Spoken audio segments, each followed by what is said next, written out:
Welcome to 7C's Tutorial Center.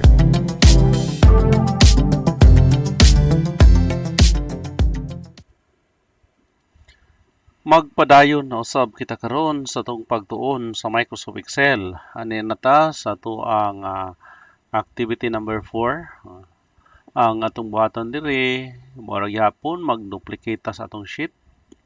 Dayon atong dugangan og merge across. Kung unsa ning merge across, unsay kalainan sa merge across og merge cell. So naa na siya kalainan unsaon nato ni paggamit ang merge across ug unsa na siya ka importante. Ang uban diretso lang dayog pindot anang merge cells.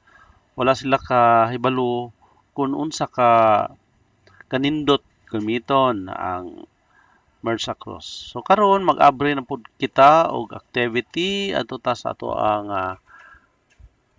atong gamiton ang atong activity number 3. So balik ko na to pag-abri na ato sa atong document, na sa ICT training, na sa ato ang Excel. Atong abrihon ang activity number 3. Okay.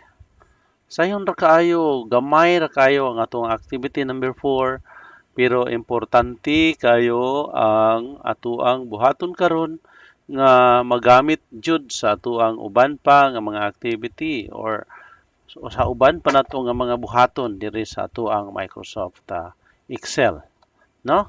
So kay gamiton man nato ni activity 3, dili nato ni siya wad-on, magdugang lang tari og sheet atong i-duplicate.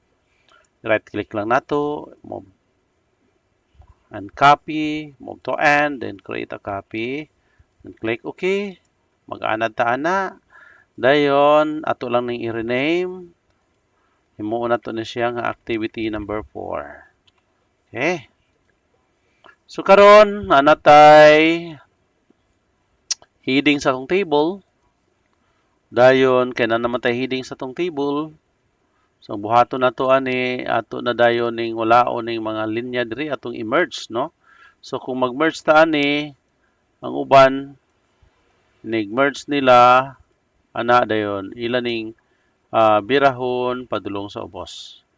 Okay ra sad, no? Pwede ra man. Pwede ra na.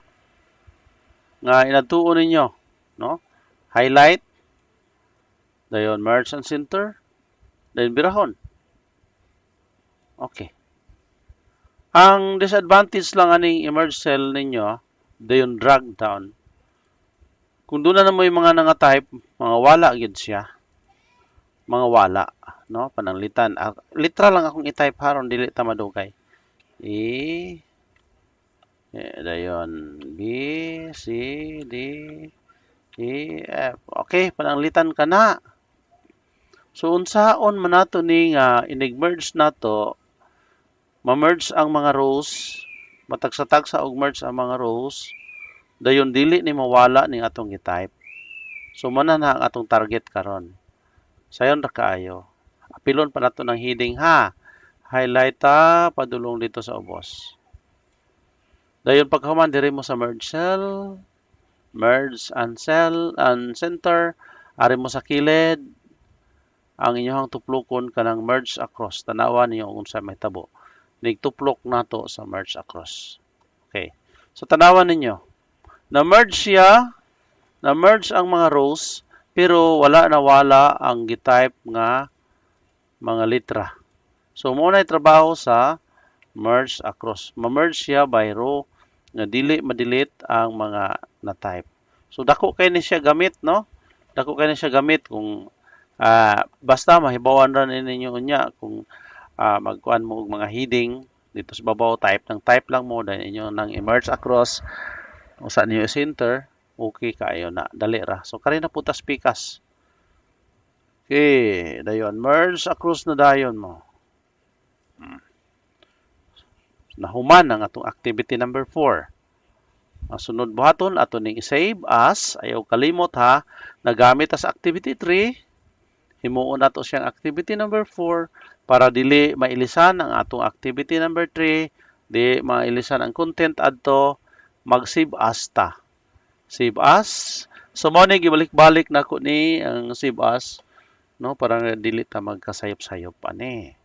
Dayon adto ta sa Excel, na dihang activity 1, activity 2, activity 3, kani himuon nato ni siya nga activity number 4. Og didto nabugto ang tabel sa ato ang activity number 4. Manghinaot ko nga doon na mo'y nakatunan og hangtod sa sunod higayon, no, sa atong pagpanag-uban sa sunod nato nga activity. Og naamoy mga wala pa na buhat nga mga activity, pwede ninyo i-click ang link sa description box kay naa diha ang mga previous nato nga mga videos. Daghang salamat.